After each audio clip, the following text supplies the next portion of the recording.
If Liyue were to intervene officially, war between the two nations would be inevitable. Once the nature of the situation changed, the entire continent of Teyvat would be affected. Beidou could not be the one to carry that sin. She could help Inazuma within her own limits, but at the end of the day, she was a citizen of Liyue. She couldn't betray her homeland. If she helped Ayaka convince Ningguang, and even a single life from Liyue was lost because of that, Beidou would live in guilt for the rest of her life. Sigh. Ningguang sighed deeply. Looking at Ayaka, who appeared utterly lifeless, she couldn't help but feel some sympathy. She had once lived through hardship herself. She understood all too well what Inazuma was facing now. She knew how desperately Inazuma's people were just trying to survive. But before she was Ningguang the person, she was Ningguang the Tianquan of Liyue, one of the key figures of this new age of human governance.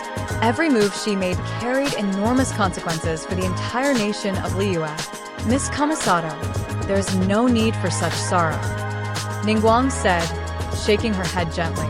Still, she offered Ayaka a bit of guidance. As I see it, the problems of Inazuma are Inazuma's own.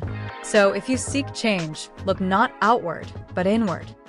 Only by changing the Ryen shogun's mindset can the current situation be reversed.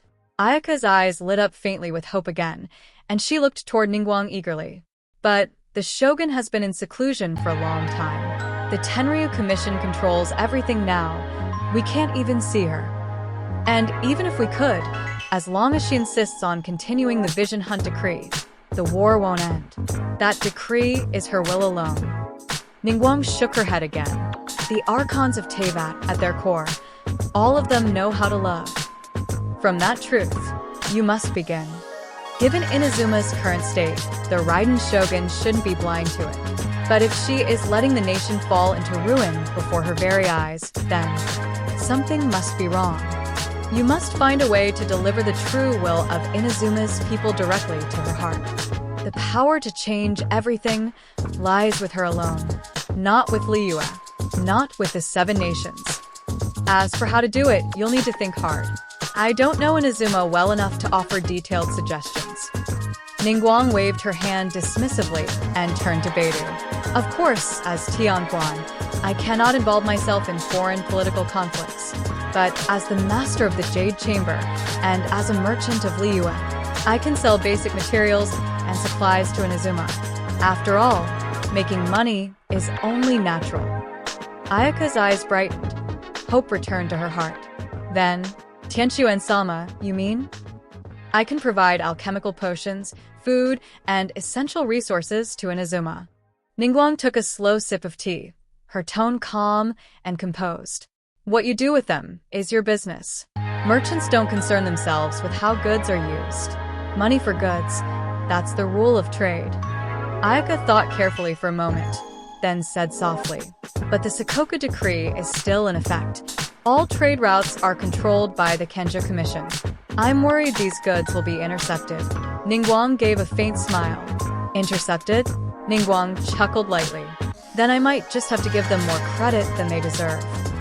According to Liyue's newly enacted laws, if our bulk shipments are seized by another nation's officials, Liyue has full rights to dispatch the Millilith to demand accountability, along with triple compensation. This is entirely in line with the contract laid down by the Geo Archon. Even the Ryen shogun would have to comply. If they cannot provide reasonable compensation, the Ministry of Civil Affairs has the authority to confiscate all of their assets. Since this doesn't constitute an act of war between nations, and we're in the right, we can mobilize military force accordingly. Of course, Miss Kamisato, don't do anything inappropriate. If Liyue's large shipments go missing, we will investigate to the very end. I'm just trying to earn some Mora. I don't want to get involved in the chaos within Inazuma. Ayaka nodded solemnly. I understand. I won't act recklessly. With this guarantee and supplies, our people will be able to hold on a little longer. We'll have more time to find a real solution. Ningguang smiled faintly and nodded slightly. In that case, you can speak to the Ministry of Civil Affairs afterward. Seeing their conversation come to a close, Beidou cheerfully chimed in. How about letting the Crux fleet handle the shipping? Give the lads a chance to earn a little extra for their future wives. Seeing Beidou even trying to snag this little profit, Ningguang said with mild annoyance, "As long as you can guarantee safe delivery of the goods, I don't mind entrusting the task to you." Teaser, "Don't trust the other fleets, but don't trust the crux either?" Beidou muttered, clicking her tongue. Just then, the doors suddenly burst open. Baisher hurried inside.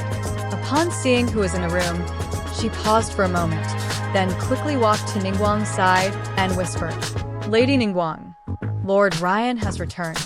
He requests your presence immediately."